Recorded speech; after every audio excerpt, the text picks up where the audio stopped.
Hi, I'm David with EV World News. We talk about electric vehicles, green energy, and the stock markets. And I'm here today with our founder and chief editor, Bill Moore. How's it going today, Bill? It's going well, thank you. All right. I see you got the N for knowledge hat on today. That's right. You betcha. All right. Anyways, I always like to say that. I always get such a kick out of N for knowledge.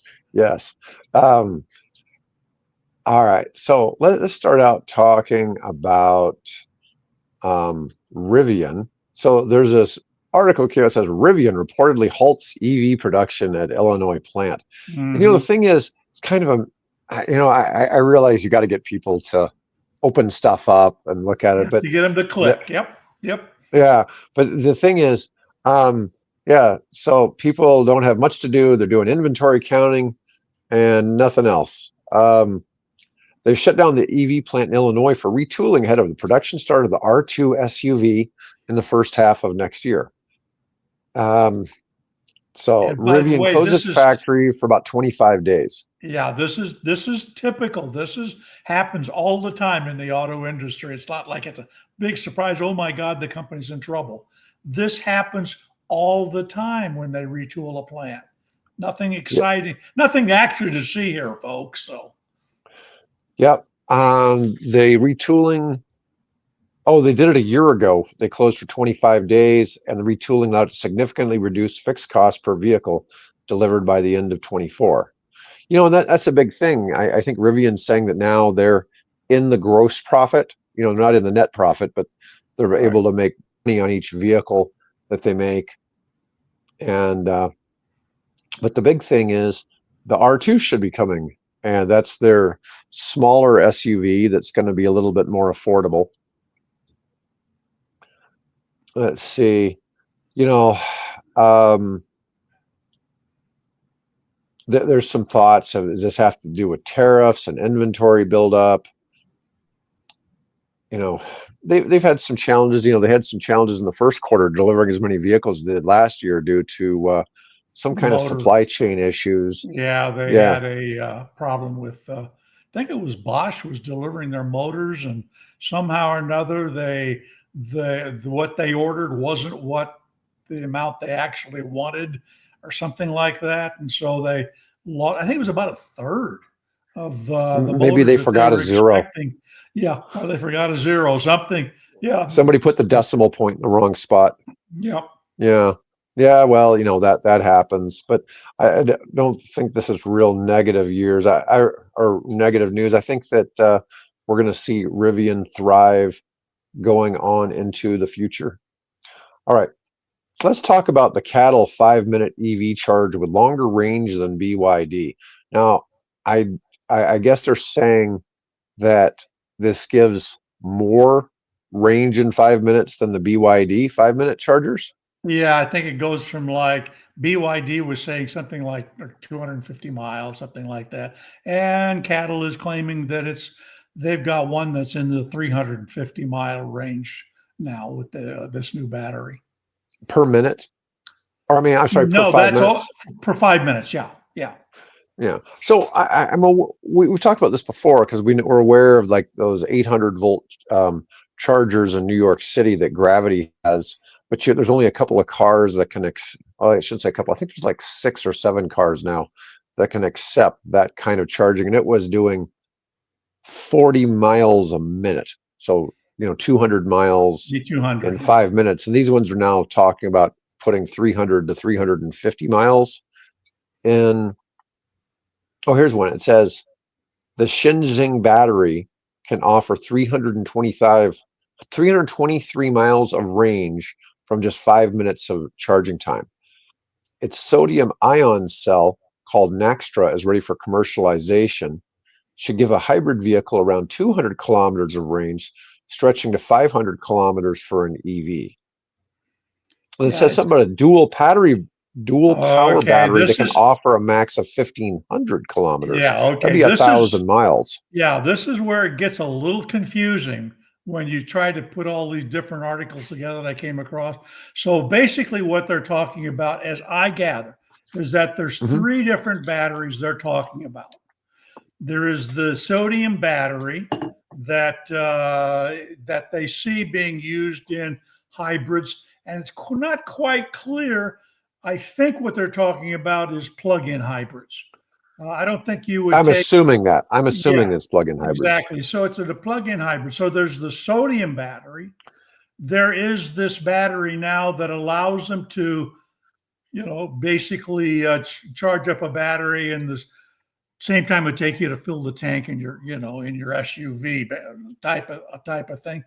Then they're talking about this dual battery, which is still a little unclear exactly. So apparently, what it is a battery that has a lithium part to it, and then it has a adjacent battery that uses the sodium battery part. And so by combining those two, and I think it probably has to do with their sharing kind of energy. It's like back years ago, there was a company that developed a battery that mated a lithium battery to a supercapacitor.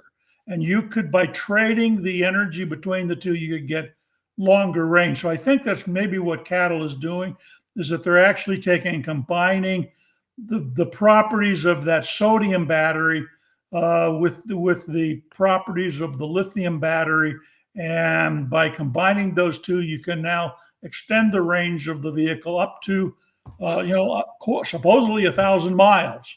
So that's my understanding again on it. So they're claiming that one of these batteries can take up to handle up to 1.3 megawatts of input, enabling it to add 2.5 kilometers of range. Would be about what, mile and a half, I guess, a little more than a mile and a half of range per second. That might be, So I don't we'd know, be it could be the talking sodium, almost maybe. 100 miles per minute. Yeah. Yeah, they are really talking about pumping it in there. Yeah. Oh, and on the charging speeds for Le Mans, I think if you were really going to have serious Formula One with electric batteries, it's going to have to look more like how they're swapping out the tires in like 5 seconds, and Right. they're changing all Yeah. the tires. They're going to have to swap the battery. There's no way you're just charging a battery. Yeah, it's going to have to be battery swap technology. There's no way you're just going to sit there. It's like, oh, here, the driver's going to get out. The driver's going to do an interview while we're charging up the Right. car. While we're charging the battery. Well, that Yeah, might it's not be going to too be bad, though. no. It would be kind of funny. Oh, look, they're taking pictures with somebody Right. who won a contest and sitting in the car while they're Right. charging While it it's up. charging. Yeah, Yeah. yeah. No, I don't think we're going to see that, but that would be rather hysterical. But I don't know. For But if you put Formula a car One, that gets 1,500 miles on a charge, you might be able to run the whole race that way. I'm waiting, of course, for the 24 hours of Le Mans. Can we get a car that can run 24 hours? But then they stop, by the way, in Le Mans. They do stop to refuel over that 24 hours. So right? Yeah. I'm assuming they're refueling during regular like Indy races and stuff like that too, right? I guess never pay that. I mean, it always seems like it's mainly just swapping out tires, but you see these guys that they'll come in there and they've got these cans of fuel, right, that they carry on their shoulder, and they go out there and it's got a yeah, spigot on the end, and they go out there and they do this, they pull it off, and about the time they're doing that, the guys are putting the tires back on the car. So yeah. yeah, yeah. I'm sure they do a little bit. Um, yeah, it's just fascinating how quick they're able to do some of that. But yeah, some of these charging speeds are getting ridiculous. But like I was saying before, if you really need speed, the battery swap thing just makes more and more sense, especially when you start getting to larger vehicles. And the thing is too, talking about enabling 1.3 megawatts of charging. I mean, your whole damn shopping center isn't taking 1.3 megawatts of juice where the charging stations are Yeah, set up. I you're mean, looking a nighttime shot of a community, right, with all the lights on, and suddenly a truck pulls into the truck stop, and the community lights go down. yeah, And then because come up. 1.3 megawatts in the United States would power about 400 homes. Yeah, Okay, so that's the juice for 400 homes going into that car all at once. I Yeah. mean, that is just a nutty amount of power to think about. Yeah. I just, I don't know. It's tough to think about that. You know, we were talking about nuclear reactors earlier and small reactors. I mean, a 10 megawatt reactor is only going to be charging 6 cars at the same time at these kind of charging speeds. Could Yeah. you imagine? The gas station has a 10 megawatt nuclear reactor so that they can charge all the EVs. Well, I mean, that would, yeah. it would work. It would work, but I'm just saying it's a little nuts to think that a gas station would have $100 million reactor. Yeah. I You think I know, told you about the time I was at a early open wheel car. These were the early open wheel electric cars at a university level. They were like 3/4 scale Indy cars, and they had the battery packs, and they did do actual battery swapping, but this was lead acid batteries. And this was in Arizona, and these guys were racing around the track at these university students, and the car would come in and they literally do a battery swap. They'd pull the lead acid batteries out. And I thought it was interesting that those battery was sitting there smoking when they had done that. And they would literally take and put, like you go to a gas station, you lift up that thing with the ice dispenser with the sacks of ice in it. And they would mhm. literally take the ice and put it on top of the packs to cool them down. Well, I know that most EVs now come with cooling, right? Cooling packs for the battery, but it's just Oh, well, that's we could, I didn't mention it, but we could talk about the new Hyundai system that has a fire extinguishing system built into it. oh no, Yeah, yeah, this is yeah. Well, interesting. it's what it's yeah, it's one of the my editor's choice on the website. Mhm. So if you look, I don't know, three or four links down on the left there, you'll see it. But they've developed a system that will extinguish the that's it's modularized, so they only extinguish just the area where the cells apparently seem to be approaching runaway. So there's work being done on it to solve that problem. Innovative battery tech with an integrated fire extinguishing system prevent thermal runaway fires. It meets and exceeds global safety standards by rapidly cooling battery cells to avert potential hazards. Includes a battery management system that monitors temperature, voltage, and pressure for early detection of anomalies. Its advancement sets a new benchmark for electric vehicle safety and encourages further industry innovation. You know, um, we've talked a lot about battery fires and all that, and how they're kind of they're more of a non-issue, than people make them out to be. I mean, people think that people are dying in EV fires and stuff like that. And now there's Unfortunately been issues. It has there have happened, been some. and Yeah, it's happened. Yeah, yeah, but it's such it was like the thing with people dying of that from much. electric bikes, and it was like you had as good a chance of being struck by lightning twice, kind of Yeah, thing, as you did yeah. basically of having that happen. But it's not saying, you know, it couldn't happen, right? It's just, you know, me and a friend, we have this joke. It's like, okay, it's going really well. I suppose we're going to get hit by a meteor next week, kind of thing. It's like, because there's just always something random that can happen. You don't know what it's going to be. And just like, oh, by the way, our software fixed itself. Go Yeah. figure. It find And, we, and we speaking of which, there is being struck now by a a meteor. there is now a battery that if you cut it in half, it now puts itself back together. Hmm. Yeah, I don't know a lot about it. I just saw a brief headline on, and I think I copied it into the RSS stream. But That's apparently there's work being done where there apparently is there'd be a little concerned about AI because one particular AI actually rewrote its own code and made it better and more efficient. nice. Yeah. What does that say? Well, it's getting smarter and smarter, that's for Hmm. sure. Yep. Yeah. I can't believe some of the tasks I do during the day that AI just makes easier, preparing documents for different things.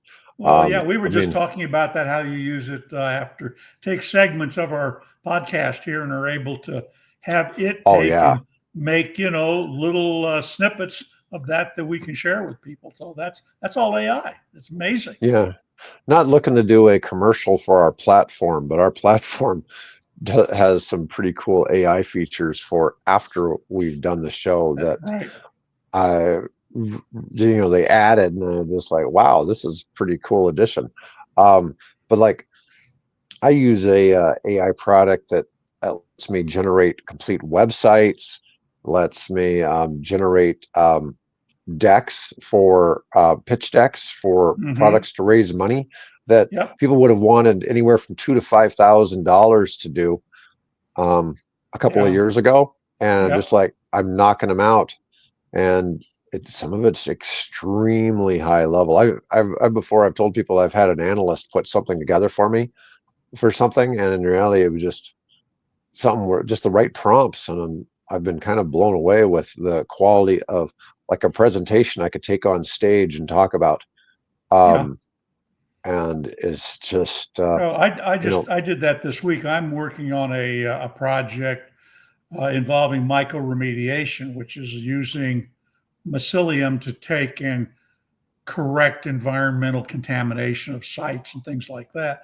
And I asked it, I was asked, well, what are the toxins that are in this particular waste stream that I'm focused on?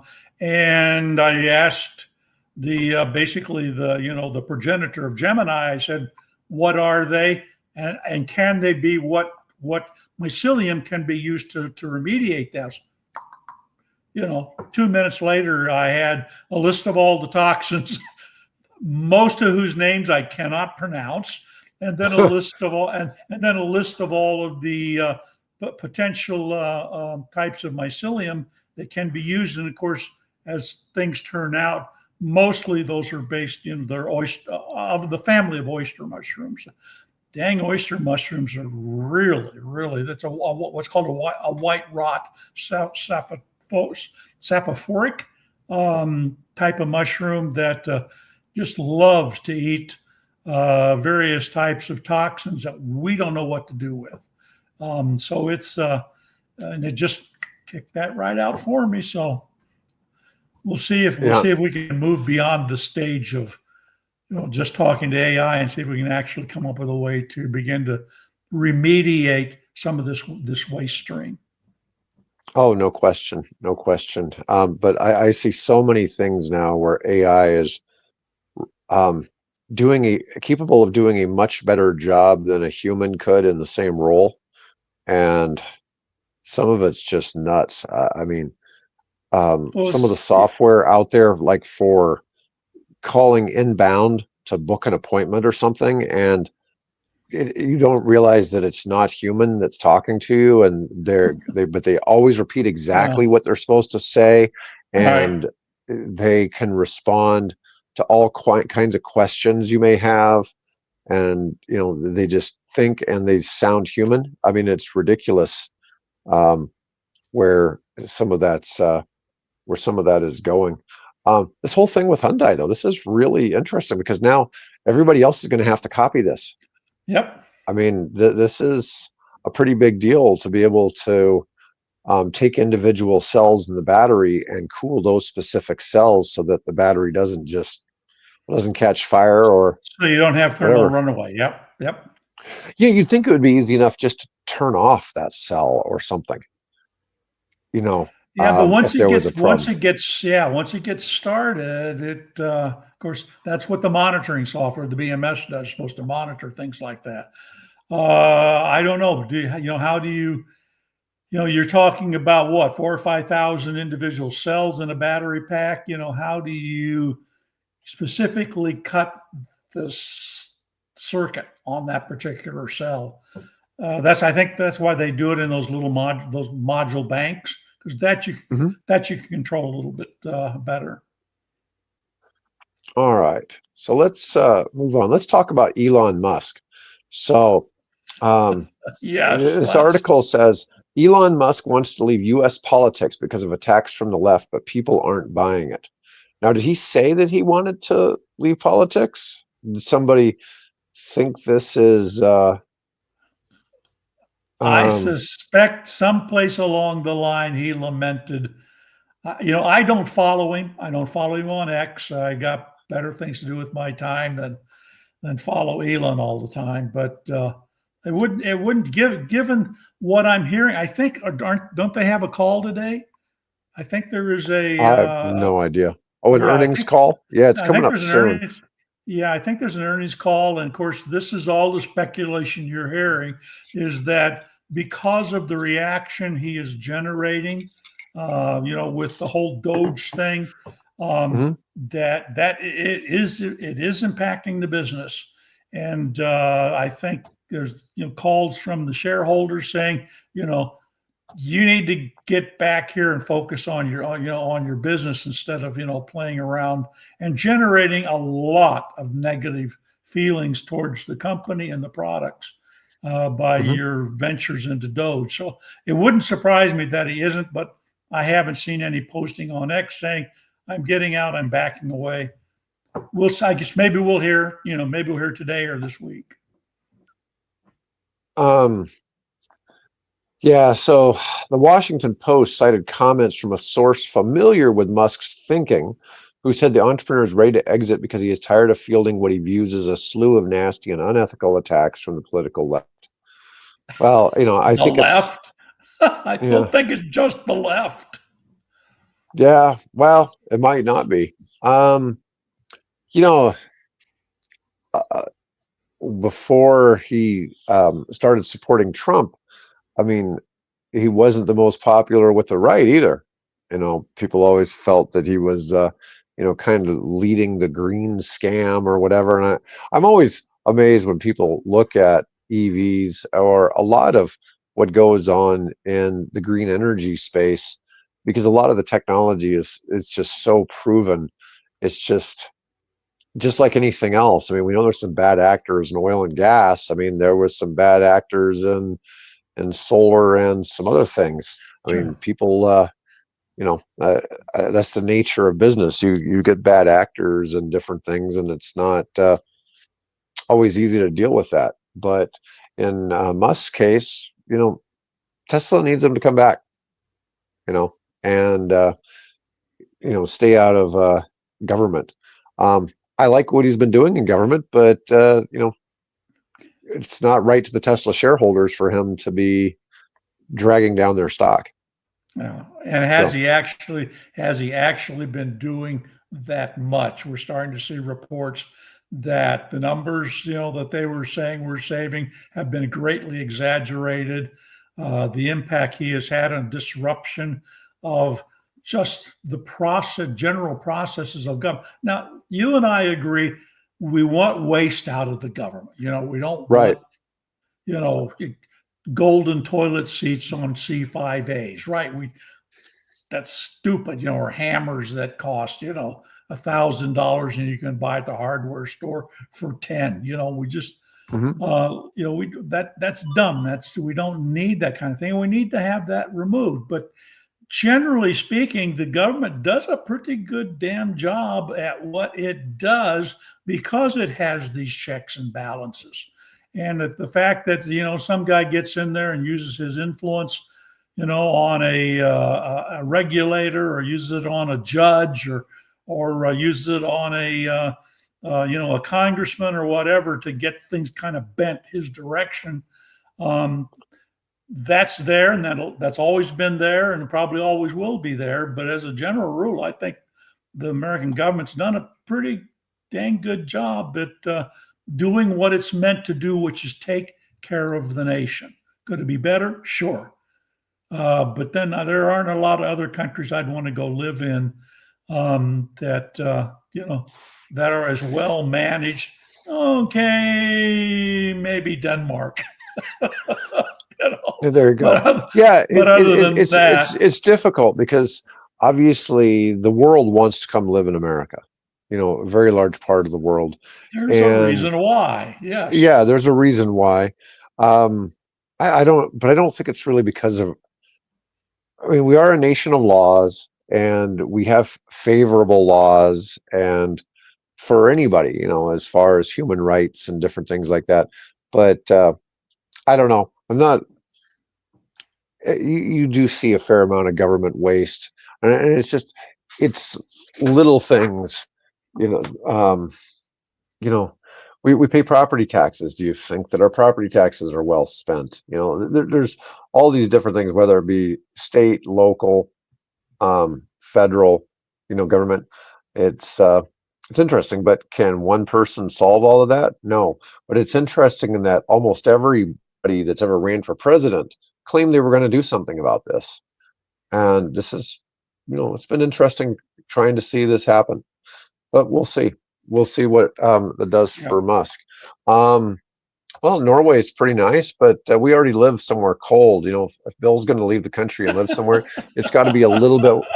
He wants someplace that's not No, quite as much no. snow as Omaha. Well, we We're don't we're get we're much though.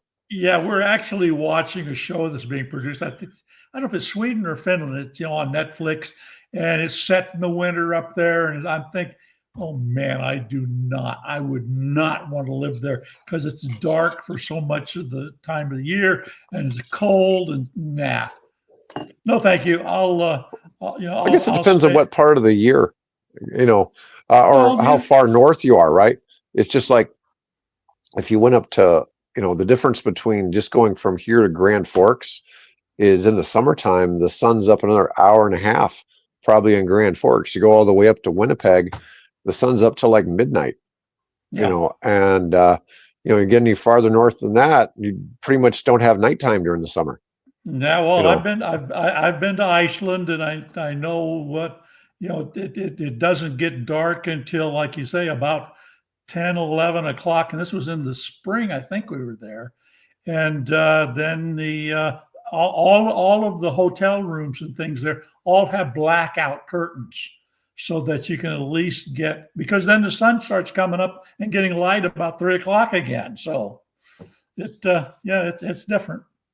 How about Costa Rica and Uruguay? Yeah, I don't speak Spanish. No habla español. So in Denmark, I might get by with my primitive German, right? Mhm. But no, I guess south of There you France, go. someplace might be The attractive. Côte d'Azur. Yep, the Côte d'Azur. Um, Yeah, yeah. All right. Let's talk about France. That's a good segue, Bill. We're going to talk about isn't that France's first green perfect? hydrogen riverboat. Oh yeah. Bill and I love talking about boats. We like all kinds of transportation. We talk about planes, trains, and boats. Okay. Yep, Um, Google and Translate. buses You don't need to see. occasionally. Oh yeah, Right. and buses. Yeah. So here's an exciting green hydrogen boat. Oh yeah, that's what everybody wants right there. Um, Okay, looks now it there's a even. reason why this thing is this way. So we have to explain. This is not very sexy. This I is like all the called this. paddle wheelers though. Here in the harbor. Oh yeah. Well, that's on it. That's yeah. That's the Seine River. So here's the deal. The company, let's see, Sogstron or something like that, wanted to find a way to move traffic through Paris without having to use diesel powered lorries, right? Or trucks, semis, and Hmm. things like that. So they came up with the idea, let's convert this cargo barge for one of, barge is not, this is a self propelled barge, okay? So what the idea is they take and load vehicles on this deal, or just simply cargo containers, if that's, whatever, Hmm. and they can move it up and down the Seine River, and and move a lot of cargo that might have otherwise been moved by diesel truck through the city of Paris or around the city of Hmm. Paris. So that's the idea here. Now, what's interesting about this is those looks like cargo containers on the back and on the front. Hmm. Those are actually hydrogen fuel cells. So what they do is they take and they swap. This thing will run, I think the article says, for about a week Hmm. on the hydrogen that's in these containers. Then when they get ready to replace it, they just simply remove that cargo container, send it back to the green hydrogen generation center, whatever and wherever that is, and then put a new one on its place. So you can put, as one of the photos I came across, you've got two cars sitting on this thing. So I assume you could put diesel trucks on it if you want, or like I said, It or other said it cargo says in the beds. article it'll hold up to the equivalent of about 50 lorries. Yeah, it's pretty good size. So that's the idea: is use you and you're going down the river. All you're generating from a hydrogen fuel cell is pure water. So you're just instead of dumping diesel fumes and stuff into the Seine River, all you're doing is putting back distilled water, Yeah. which is Um, really cool. So yeah, clean. We're aware of all the problems with hydrogen, and it's definitely. I don't know. I see people talk about all these things. Oh, we can use this to produce clean hydrogen. And I'm like, oh well, good luck. well, You know, I hope for the sake of these boat people, that they get a like 100% rebate on whatever they're paying for the hydrogen, because but it's not worth doing. you recall, though, that it is in France where they, quote, discovered this naturally generated hydrogen, similar to what you would do if you were coming, in natural gas or oil out of the ground. They have found this. What do they don't call it green hydrogen. There's another term that they use So for. blue hydrogen, and there's some No, other it's not ones. blue. No, it's not blue. There's another name that they have for it. But anyway, it's hydrogen that apparently is being naturally generated as a process in the earth, and supposedly you can tap that. Now, will they be You might able as well to? call What it will it gold be? hydrogen. Well, that may be the term. I don't know. If not, let's call it that, right? Because it's as expensive as gold. I mean, damn. Um, so France is I think maybe the world's leader in nuclear as far as what percentage of Absolutely. their energy is running on nuclear. Most And of it. you can create green hydrogen as part of the nuclear power cycle. So there is some stuff there where they might be able to produce it cheaper, but I'm Yep. still like, what would be the other alternative? What you could do with that energy, other than make this? Yeah, um, the economics of hydrogen are just terrible. It basically is 6 times what electricity Yeah. costs. It is generally a minimum of double what gasoline costs, and So it let's just. so let's think about that though. If you can put 50 lorries on the back of that barge, Mhm. how much diesel fuel will those barges have been burning to run that same distance from they list the location, the port Well, or I whatever get it is. that, Bill, but if Yeah. we just ran the boat on bunker fuel, it would have been half half of Nah. that as Nah. well. It just wouldn't be clean, I right? like the idea. I like the idea, and I'm not going to give up on it. No, no, Now, I'm with you, Bill. I'm with you, Bill. I like the idea that it's clean energy and all that. It's just we have to either figure out how to make hydrogen not be so damn expensive, yeah. or I mean Well, that's the key. The idea is there's lots of hydrogen tech out there that seems awesome, but they in the long run, it's going to work out to economics. They might as well have just made this a plain electric boat. haven't I said that all along? And I totally Oh no, I agree with know. you on that. Totally Yeah. agree. Oh, I know. I Why know. hydrogen? I suspect there was probably some lobbying going on here in the Probably. background. Yeah. And the hydrogen guys won out rather than the battery guys won out in that debate. Yeah. As I talk to people in the nuclear space, man, a lot of them just hate our clean energy space. They still think that, especially wind, man, they all just really hate wind for some Well, reason. you And get the price down for your nuclear and deal. Hey, you know what the thing? Well, no, I was going to say there is no waste from wind, right? Nuclear, you Mhm. still have to do something with the uranium or Well, there's talk tritium or about what do whatever it you is. what do you do with the propellers? Well, and You that's know, my point. My point exactly is, what do you do with the blades that are ending up in landfills?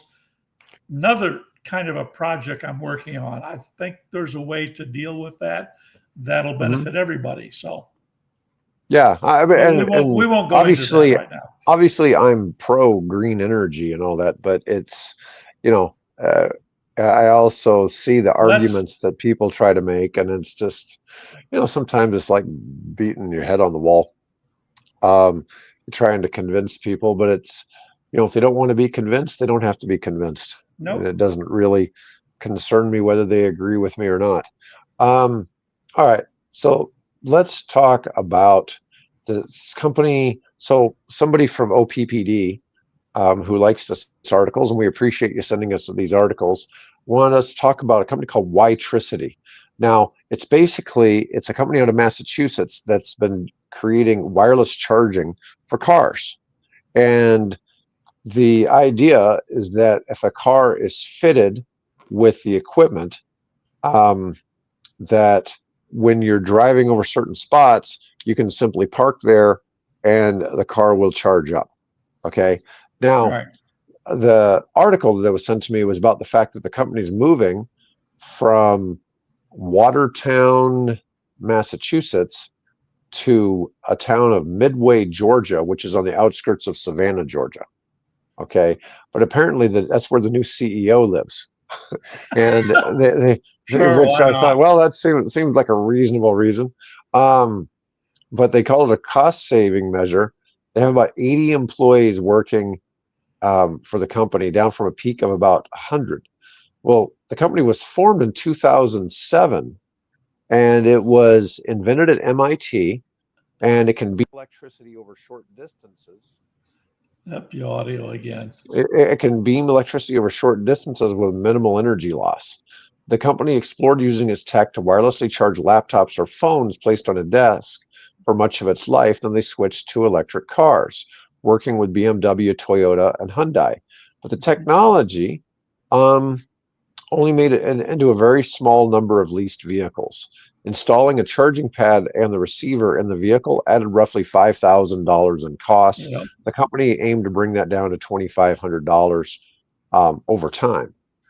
Um, the challenge of this is there's so many other solutions. When they started working on this kind of thing back in 2007, there was, you know, there weren't really EVs, right? I mean, there were just a couple, but it wasn't really something that was a big thought because, like they said, they started working on laptops and other things. And when EVs came along, it seemed to be better. Well, now they're shifting from EVs to neighborhood electric vehicles like golf carts. And I just don't know. I mean, with the advances in charging technology, with the plugs and everything, um, I think there is a lot of, I don't know. I Yeah. just don't And see a good future for this business. this actually goes back to the debate 30 years ago between inductive and conductive charging. What you're talking about is conductive charging is an actual physical contact between the circuit to make the circuit. So you've got the plugs that go into the male or female and that type of thing. That's conductive. Then you have inductive, which is what General Motors introduced with the EV1. So you had a paddle that was something about like this, right? And you just tape, there was a slot in the front of the EV1, and you would slide that into the slot, and then it would inductively move the current between the paddle and the receiver inside the car. So all you're doing is basically just removing the slot and taking and putting the paddle, in this case, the antenna. It's actually what it is an antenna. You're putting the antenna within a proximity, reasonable proximity of a few inches of the receiving antenna, which is on the bottom of the car. And the idea, of course, is that you never have to get out and plug your car in. You just pull into the driveway or pull into the parking spot, and you get a little green light or something that comes up on the dash of the car, and it starts transmitting the energy.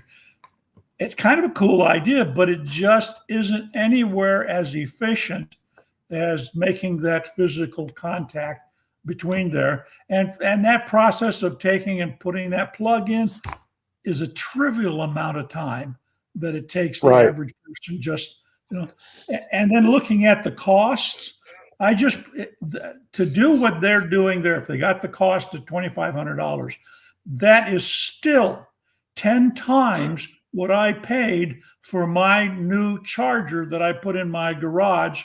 That just takes me, take the cable off the wall, walk around the front of the car, open the port, plug it in, and that's it. I'm done. Other Well, than going back to the car in the morning and unplugging it and putting the cable back. Yeah, okay, it's a slightly more inconvenient, but it's nowhere near, to me, it's nowhere near paying 10 times the amount of money to do that. the only place where I see this as being a real efficient use of technology is for the buses. So where the buses run the same route, they're sitting at a bus stop for a couple minutes while passengers walk and get on the bus. So every time they stop, they're getting some charge. Yeah, but they already have that, and they have that in the way of overhead catenaries. So the bus pulls into the stop, and the Mhm. catenary comes down from the the little cradle that's sitting above the bus, and it drops down and it begins charging conductively. That's already done. Those have been installed. We've got that happening right now. You don't Mhm. need now.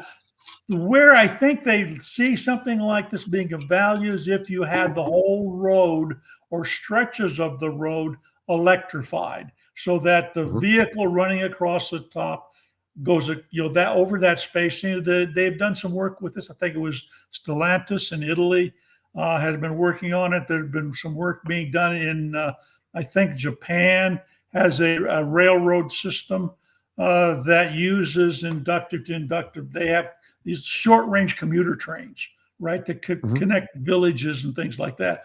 I think they've been working on some of that.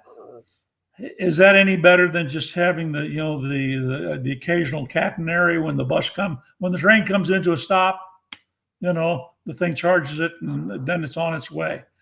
Um, certain, I don't know. I don't see a lot of promise in that. The only promise I was working on when I was doing my quick bike project. I thought it would be kind of cool if I could have that as a way to charge my bike, so I wouldn't have to physically plug the batteries in. I just put the bike in a holder, and the battery was within a few inches of the inductive charging, and I could charge. Okay, that might work, but is it necessary? You know.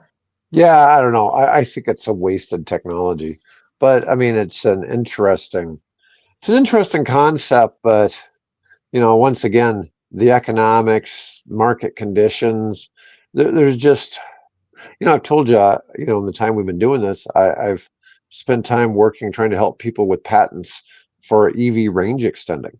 And to a Mm-hmm. certain degree, I just don't see the point because I see how fast charging technology is improving. Just like the And cattle project, right? 5 minutes and 323 miles. yeah, Yeah, why? Or, yeah, or I mean, another example is this new company called Horse. Have you ever heard about that?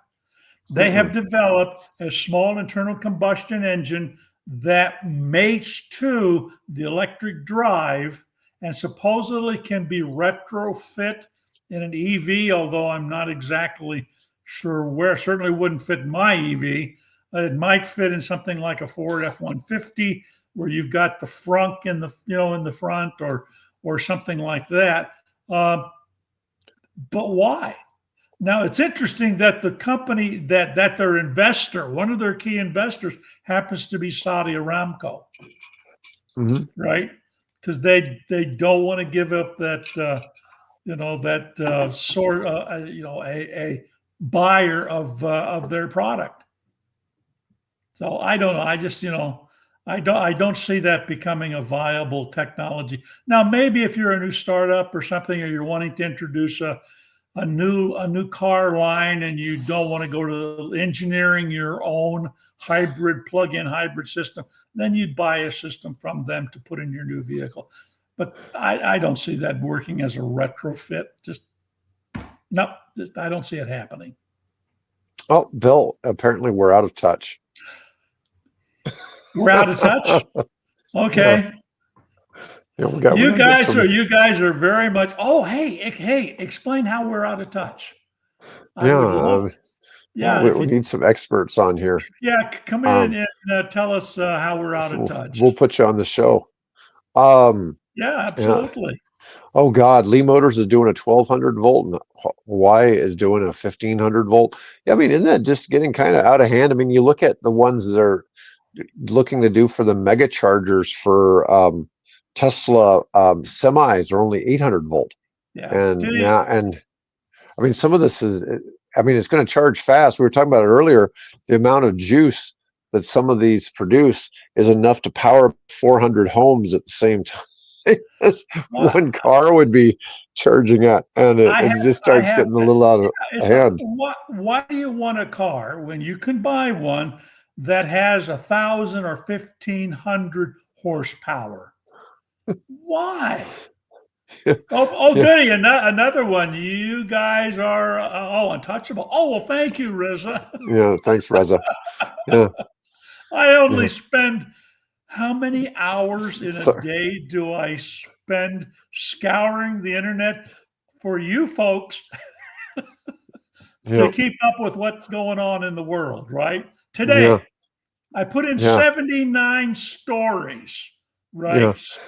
So out of touch, not sure what you're talking about, but hey, Yeah, yeah. Bill's been at this for like 30 years. I mean, it's just crazy. I mean, EV World is the original electric vehicle website, and um, you know, it's nuts just to think that Bill has been producing this for so long, and just some of the 20, interesting things 20, you've seen. 27 years coming up on 28, Yeah. right? Um, Oh, but yeah, it's crazy, and I love supporting this. I think it's been, something the world needs, and even if we don't have a vast audience, it's still, it's it's very yeah. interesting to see. Um, yeah, and Bill and I have, well, we have one more article to cover. This will show you kind of how much we disagree on some things. So we don't normally get into too much politics, but we're going to switch. We're going to talk about conservative people in the US distrust science way more broadly than previously thought. Now, there's a lot of things. It's that this article comes from ZME Science. They're saying even chemistry gets the side eye now. Trust in science is crumbling across America's ideology. Well, the pandemic didn't help. Okay. And as it keeps coming out that, and I know you love the vaccine, and I did get vaccinated, but I really wish I hadn't. And um, when I look at COVID and how things were handled, and Well, everybody's saying trust the that's science. a yeah, that's a completely other topic. How it was handled. It Now, is. that being said, I'm taking the advice of my daughter, who is one of those scientists, right? Hmm. And I trust my daughter, who advised me, who happens to be an immunologist. Hmm. This is her area of expertise. And you know what? She spent 6 years getting that degree. Um, I'm gonna put my faith in what she did. And guess what? I didn't get COVID. Don't have long COVID. I'm very fortunate. Thank you very much. Whether it was the masks, whether it was the vaccine, whether it was just being a cantankerous old fart. But Yeah. I was around people that had the first flavor of COVID, and never caught it. And then I got vaccinated a bit later, and then I caught it 2 or 3 times after I'd been vaccinated. well, see, And it just, everybody is different. Everyone yeah, is different. I get that. I get that. But yeah, so the article goes on to say if you thought conservatives distrusted climate science and gender studies, but were fine with physics, think again. A new study says that conservative Americans don't just mistrust controversial science, they mistrust nearly all of it across five disciplines, from anthropology to atomic physics.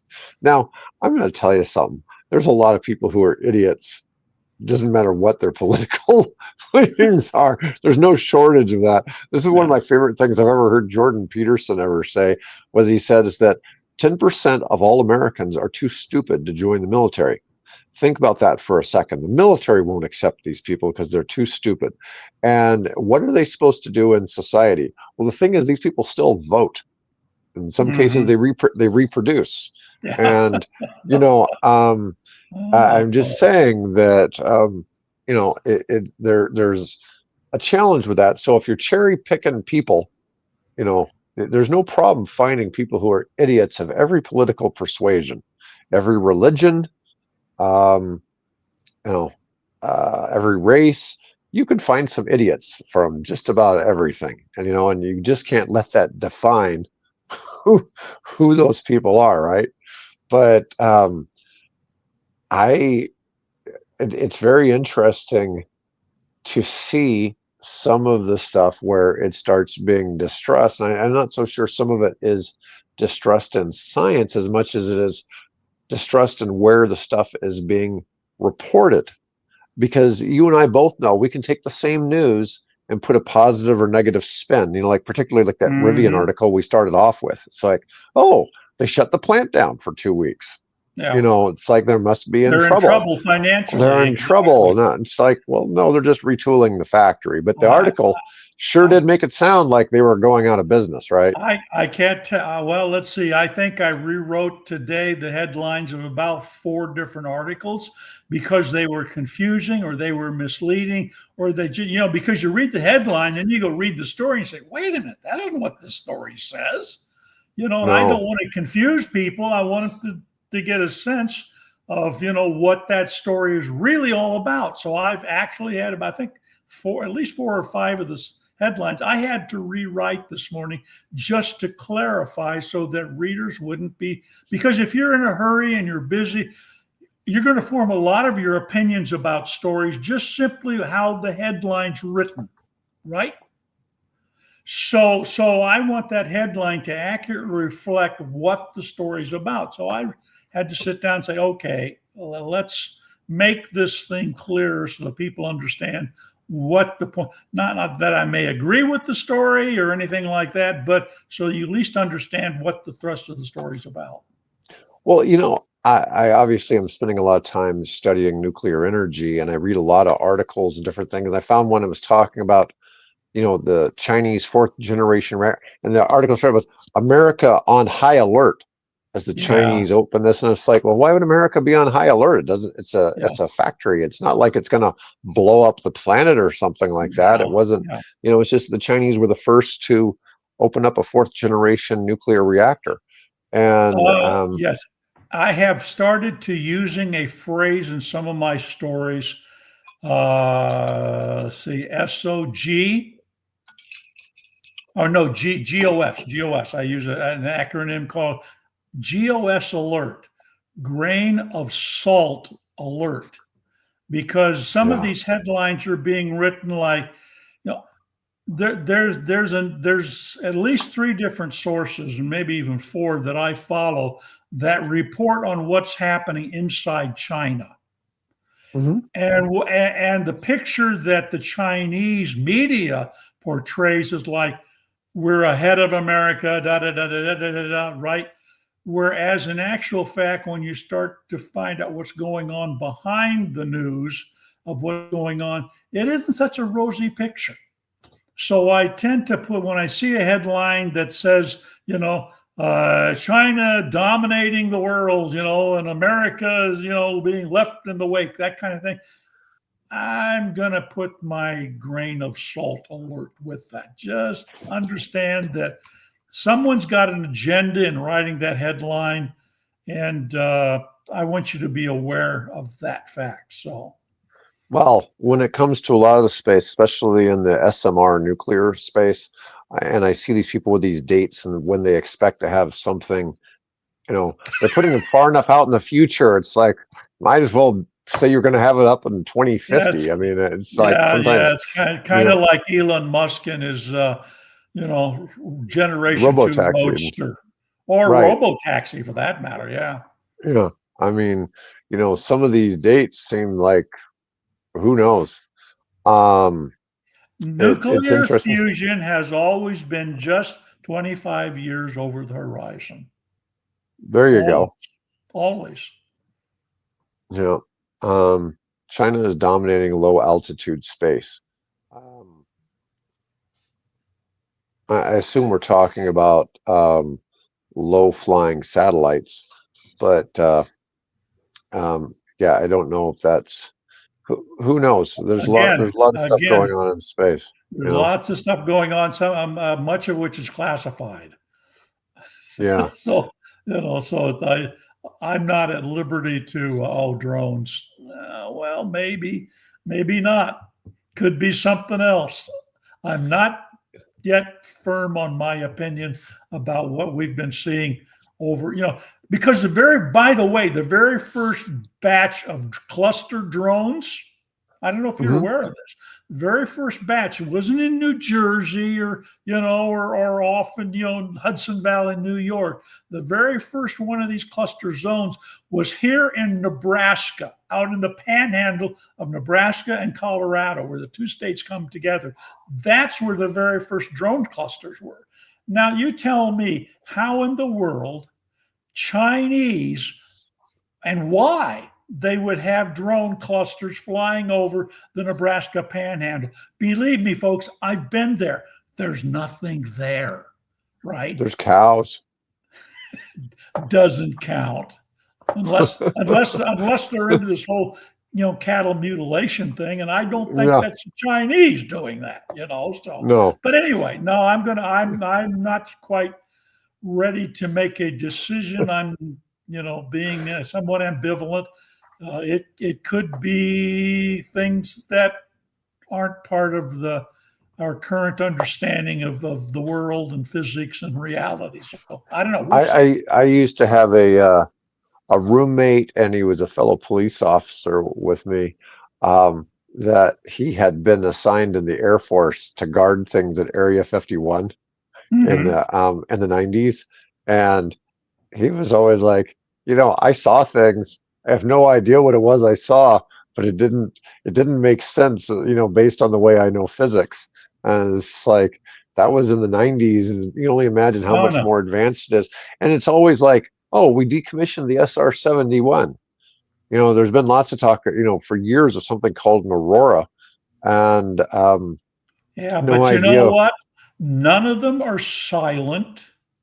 None of them can hover and then shoot off at G forces that would turn a human being inside into mush.